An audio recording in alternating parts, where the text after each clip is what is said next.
ìgbọràn ó sàn ju ẹbọ rírú lọ. Ìfetísílẹ̀ ìyẹn sì sàn ju ọ̀rá àgbò lọ.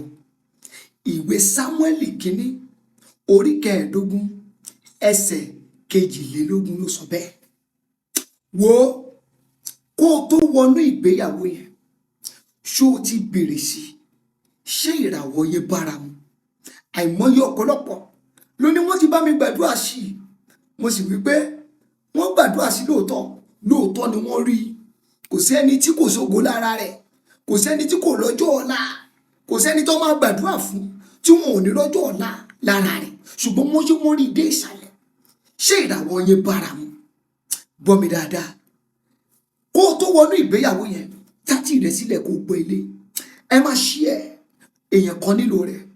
Gbogbo ẹ̀yin tẹ́ ń lo ìràwọ̀ tá a mọ̀ sí ìràwọ̀ Éríṣì, ẹni tó lè fẹ́, tó lè ní ìfọ̀kànbalẹ̀ lé lórí, òun ni Libra. Ṣùgbọ́n pé ìràwọ̀ Éríṣì ìràwọ̀ iná nìyẹn. Libra lẹni tó lè fẹ́, tá a mọ̀ sí ìràwọ̀ afẹ́fẹ́, tó lè ní ìfọ̀kànbalẹ̀. Gbogbo ẹ̀yin tẹ́ ń lo ìràwọ̀ omi Kásà, ẹni tó lè fẹ́, tó lè ní ìfọ̀kànbalẹ̀, òun ni Capricorn, ìràwọ̀ erùpẹ̀. Ẹ jẹ́ kí n tẹ̀síwájú. Gbogbo ẹ̀yin tẹ́ ń lo ìràwọ̀ Gemini, ìràwọ̀ afẹ́fẹ́, ẹni tó lè fẹ́, tó lè ní ìfọ̀kànbalẹ̀, òun ni Sagittarius. Ẹ jẹ́ kí n lọ síbẹ̀ sẹ́. Gbogbo èyí tẹ́ ń lo ìràwọ̀ omi Pisces, ẹni tó lè fẹ́, tó lè ní ìfọ̀kànbalẹ̀ dálẹ̀, òun ni Virgo. Ẹ jẹ́ kí n tẹ̀síwájú. Gbogbo èyí tẹ́ ń lo ìràwọ̀ Aquarius, ẹni tó lè fẹ́, tó lè ní ìfọ̀kànbalẹ̀ dálẹ̀, òun ni Leo.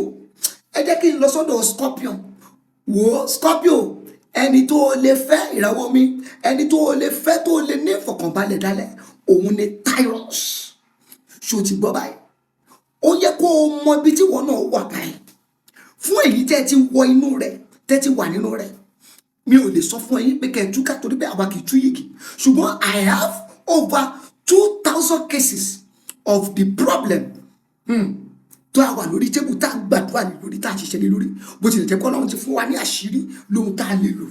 Ṣùgbọ́n fún àwọn tó ń bọ̀, a sọ fún wọn pé kó má wọnú ẹ̀. This is the first choice of the marriage. Mo ń padà bọ̀ pẹ̀lú second choice of the marriage. Nọ́mbà mi ò yípo padà 08054 35 3629. Ẹ máa pè, kẹ́ máa WhatsApp ẹ̀. Ẹ follow wa lórí Facebook, YouTube, Instagram, TikTok. Àṣírí ìràwọ̀ mystery of.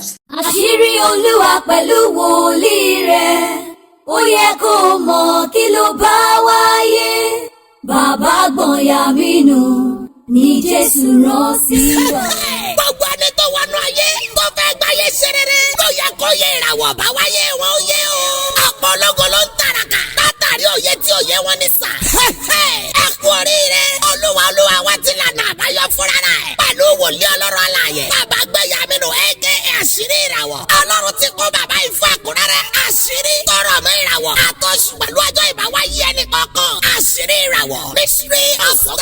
Gbogbo ọmọ tá a bí láti 21 March gbogbo tó lọ fi dé 19 April ìràwọ̀ iná ni wọ́n tá à ń pè wọ́n ní Aries. Gbogbo ọmọ tá a bí láti 20 April títí lọ fi dé 20 May ìràwọ̀ erùpẹ̀ ni wọ́n tá à ń pè ní Taurus. Gbogbo ọmọ tá a bí láti 21 May títí lọ fi dé 20 June ìràwọ̀ afẹ́fẹ́ ni wọ́n tá à ń pè ní Gemini. Gbogbo ọmọ tá a bí láti 21 June títí lọ fi dé 22 July ìràwọ̀ omi ni wọ́n tá à ń pè ní Cancer. Díẹ̀ nìyẹn sà, ìtọ́wò là mọ́ nínú ọbẹ̀. Kóòtù ọlọ́kọ̀tà ló yẹ kó fẹ́. Irú ìràwọ̀ wo ló lè fẹ́ra wọn? Ìdáhùn sáwọn ọ̀yà máa fọ́lọ̀ ẹ̀ lórí Facebook, Instagram tàbí kó subscribe ní YouTube. Àṣírí ìràwọ̀ mystery of stars ní kẹ́ sẹ́ẹ̀tì fún. Tàbí kẹ́ máa pẹ̀ 08054353629. Ẹ lè send the date of birth, oṣù àtọ́jọ́ tẹ́ wáyé sórí WhatsApp number